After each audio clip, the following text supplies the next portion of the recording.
Hey everybody, it's Eddie from Tokyo. This is your cryptocurrency update from Japan.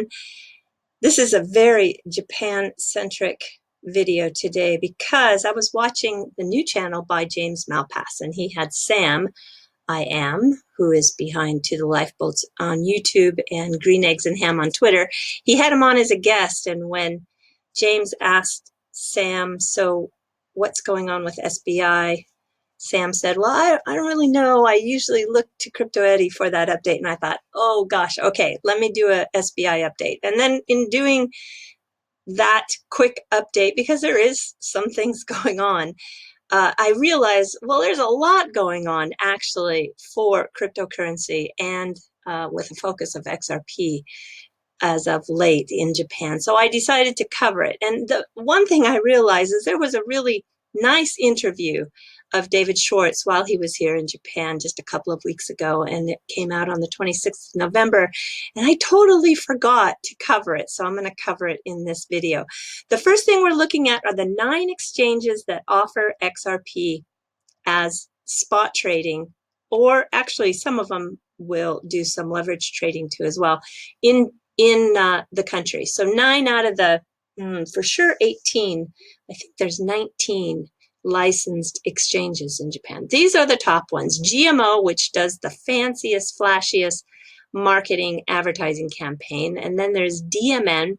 They're very successful. DMN is interesting. Their founder is very kind of mysterious. He doesn't allow his photograph to be taken. And originally, he got his start in the porn industry, but he is a very, very good businessman, and he runs a very good site. And then, of course, the third one down you can see is SBI VC Trade and Decurrent, which, if you do your own research, it has a lot of very, very interesting backers. There's CoinCheck, which was taken over by the Monex Group because of the big hack they had 2 Januaries ago.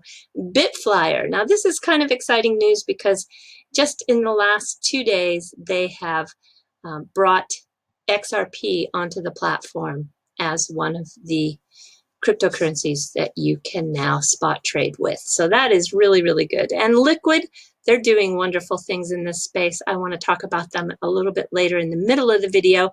BitBank, they previously dominated the XRP trading in Japan, but it is getting a little more crowded, and it's also getting a lot more competitive. You can see here that the transaction fees are essentially free, except when it comes to BitBank. So they are really being pushed a little bit. You also have those sites that offer some FX leverage trading. That is indicated which ones do and which ones don't. There's a minimum unit for trade on some of the sites. SBI VC Trade has a minimum of 10 XRP. But if you come down to Bitflyer, which just added XRP 2 days ago, you can trade as little as a drop. That's kind of cool. And the remittance fees are virtually free, except for Decurrent, CoinCheck, Bitflyer, and BitBank. They have tiny remittance fees. All right, so with this new website, Bitflyer, that just added XRP, they have a big promotion from December 2nd to December 26th. If you make at least one transaction of 5,000 yen or more, you'll be entered into a lottery where 10 people are going to win 10,000 yen. And that comes to about $100 US. And according to the Japan Virtual Association, the JVCEA, they have some new numbers that just came out. These numbers are from December 2018 to October 2019 by the domestic trading here in Japan.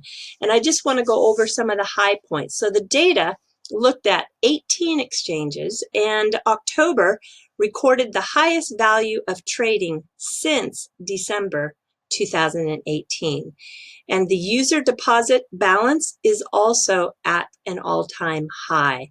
Secondly, the high number of positions for people in Japan that are holding is also at a record high. And the new accounts, well, from September to October, you know, there was a little bump in price in September, so it's not surprising that there were 44,344 new accounts that were opened. And those active accounts or working accounts in Japan is now totaled at 1,962,087. In terms of actual holdings, not value, but the number held, XRP is number 1, Ethereum is number 2, and BTC is number 3, and that's what you are looking at here. So we're not talking about value, we're talking about the actual cryptocurrency. There was just a couple of days ago the results of an 18-year-old attitude survey. This is a national and social awareness. The Nippon Foundation, they do many different kinds and they do it often. And this came out on November 30th. It looks at 18-year-olds not only in Japan but around the world. They compared 1,000 kids in 9 countries, so a total of 9,000 young adults from India, Indonesia, Korea, Vietnam, China, the UK, Germany, Japan, and the US. And you'll find, unfortunately, when it comes to political awareness, a bright future in terms of their dreams and their role as an adult in society and their investment thinking, well, Japan scored very low. Voting recently changed here in Japan from age 20 to 18. And it just shows that the kids in that age group here in Japan are just not very active, nor are they aware. Most notably, the low ranking was when it comes to a dream for the future. 7 of those 9 countries were over 90%. Korea at 82%, but only 60% of those young adults in Japan felt like they had a dream for the future. I'm really sorry to hear this. The feeling of the future seems to be very difficult for the young Japanese. Now, I don't want to get off sidetracked why I think that is, but maybe I will cover that in a fluff story in the near future.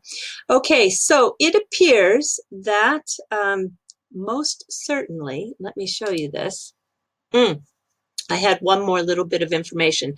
So in regards to who invests in cryptocurrency in Japan, you'll see that the age in the 30s is the highest. So people in their 20s, 30s, and 40s pretty much are the driving force behind who is using the exchanges. Yeah, this group in their 30s is really standing out at 34.24%.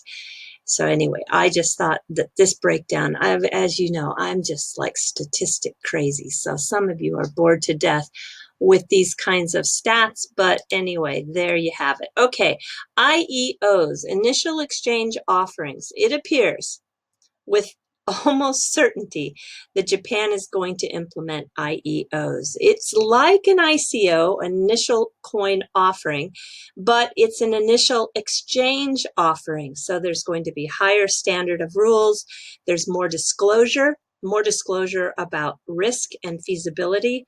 They're going to attempt to screen out the bad actors. There'll be new funding vehicles for venture capitalists too, which is really, really great because, you know, on Sand Hill Road in the Bay Area in California, there are a ton of funding vehicles for new startups, but that's just not always the case in other parts of the world. So I am very pleased to know that if it does happen, there will be this new funding vehicle for venture capitalists here in this country. The JVCEA is a self-regulatory body of exchanges, and they are taking careful steps in a step-by-step process or procedure for the benefit of investors. And Japan wants to regulate this, and they want to be the model. So CoinCheck and Hyobi seem to be very much taking the lead in terms of getting it ever closer to reality. All right, in Tokyo, Emmy just tweeted out today, I think. Yeah, but it actually occurred on Saturday, November 30th.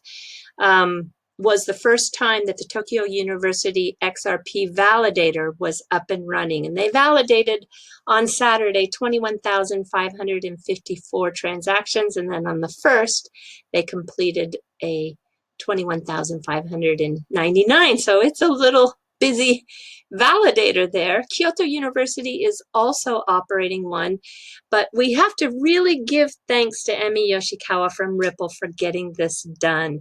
As you know, Tokyo University is participating in the spring UBRI, which is the University Blockchain Research Initiative.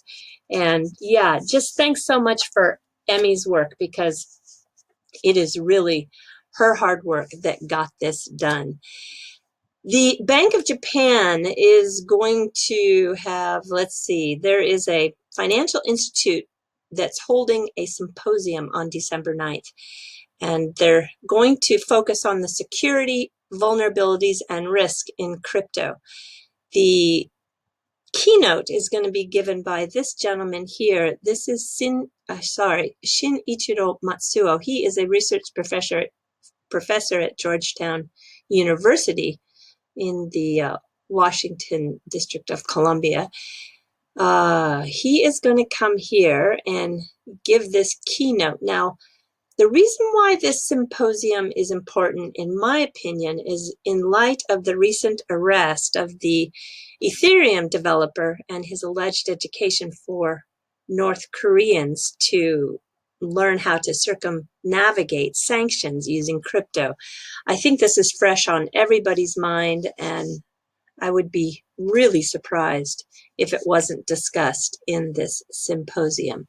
All right, moving to SBI. So SBI on December 2nd has announced that it achieved 200,000 accounts just in 7 months for their Neo mobile securities app. This is the synergy that you see between the MoneyTap app that is running on the Ripple technology, and also the SBI FX trade site, the SBI VC trade site for cryptocurrency transactions, and the Neo mobile site, which is for securities. And they are all now being tied together, and they're being tied together with a T-point program to leverage the synergy. And so anytime any of these other entities or users grow, it has a spillover effect, and that spillover effect is positive for the XRP ecosystem. Mr. Kitao is totally focusing on STOs. These are the security tokens. And on the 11th of November, you also learned that he is going after the small regional banks in Japan to provide them strength, basically. Because of the 105 regional banks, 45 of them booked a loss of at least 2 straight years in a row. And with his focus right now on doing the STOs, which is also being backed by MUFG, which is Japan's #1 bank, and Nomura, which is the huge banking securities company.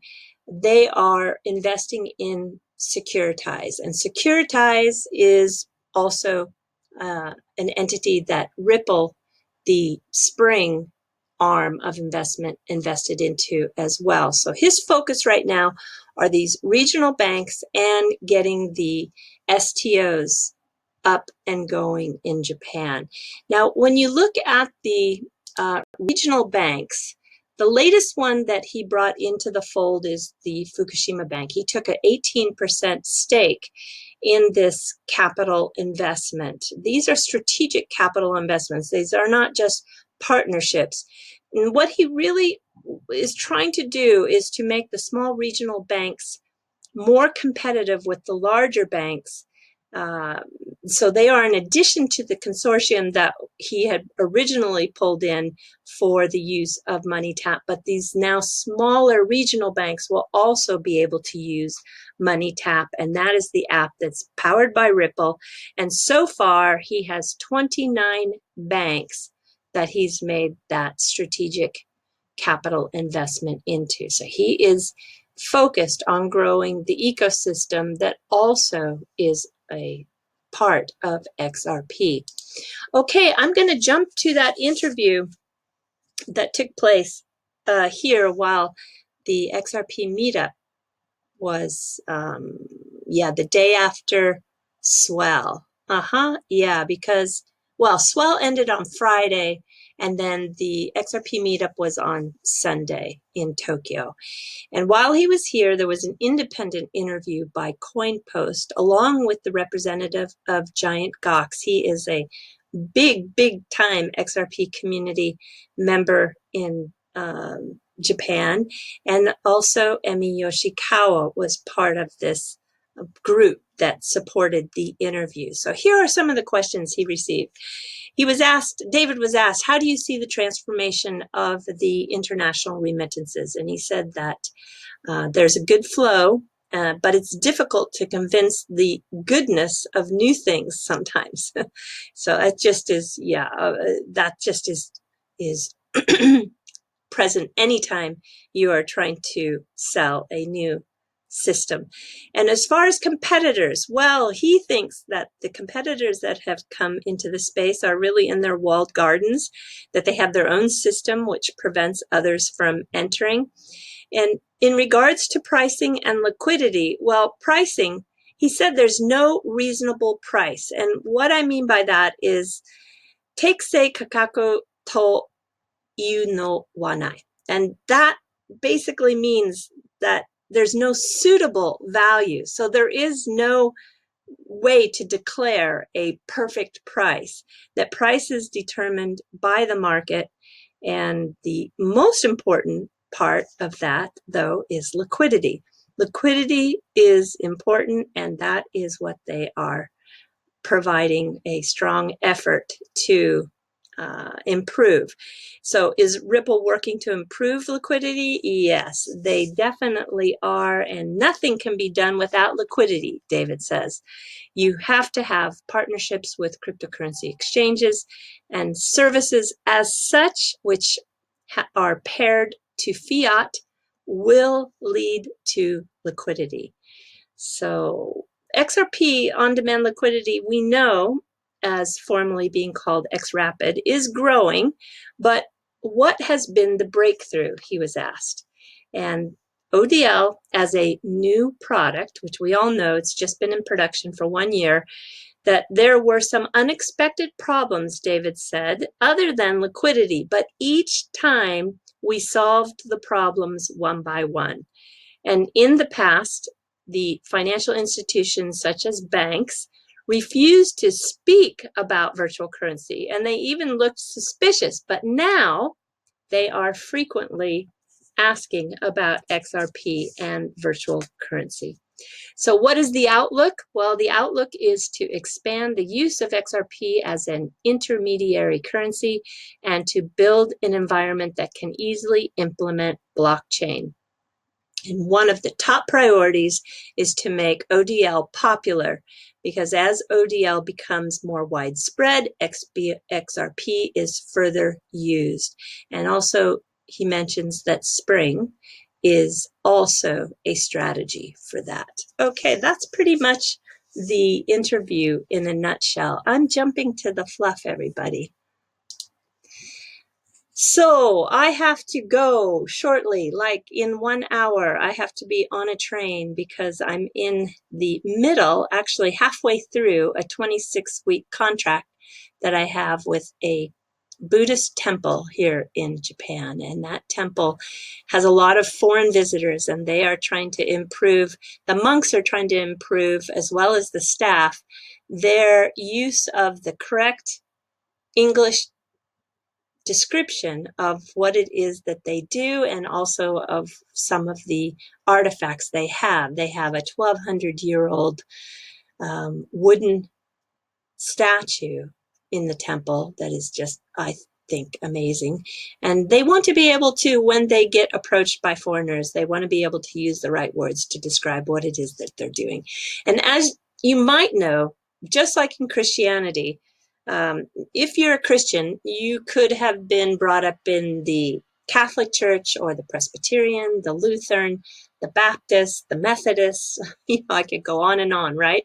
Same with Buddhism. There are just lots of different sects of, and that's a S-E-C-T, sects of Buddhism. And the one that I am helping out in this contract is originally from Nara, which is the ancient capital of Japan. So it's one of the older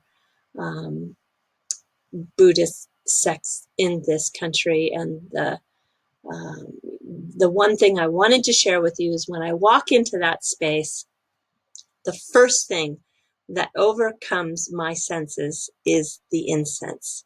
And that is called Jinko. And the Jinko is all different types and varieties here, but there's one in particular that the Buddhist temples love to use, and it is one that's from a wood that primarily is found in Vietnam. In Japan, they call it Kiara, and it is well, it's expensive. It's more expensive than gold if you compare per ounce. And it is one of the most aromatic resins in the world. It has a scent that is spicy but gentle, and the aroma is, I can just tell you, amazing. Now, there is some really inexpensive, just like when you go buy a bottle of champagne, you can, of course, get some sparkling from the Champagne region that's like $30 a bottle. Or if you are someone who is really a connoisseur, maybe you gravitate towards something that was a vintage, 1999 Perrier-Jouet Rosé, right? And you could spend $500. Well, incense is just the same. You can experience this Kiara for as little as $22. Actually, I have seen some boxes that are even half this price. So it's not just for crazy spending. And I want everyone to experience this aromatic magic because it is really amazing. Of course, there are some boxes that will run you up to nearly $1,000 US, but I'm not pushing you to that price range because that's like giving a cat a pearl necklace. If you're not a connoisseur of incense, then it's really like giving a pearl necklace to a cat. I think the $22 box is good enough. I know some people are going to have a problem with that, but that is, I just think if you're just being introduced to this now, then just start simple. And there is the art of Kodo, which is the way of incense. It's the way of fragrance. And it's just like Shodo. Do means the way. Shodo is for the way of calligraphy. Sado is for the way of tea ceremony. Kado is the way for ikebana or flower arrangement. But what I really want you to maybe explore in this world is Kodo, because the way of fragrance is going to really give you, I think, some incredible pleasure for your senses. So do research a bit and have some fun. Thank you so much. All right. Sayonara for now. Bye-bye.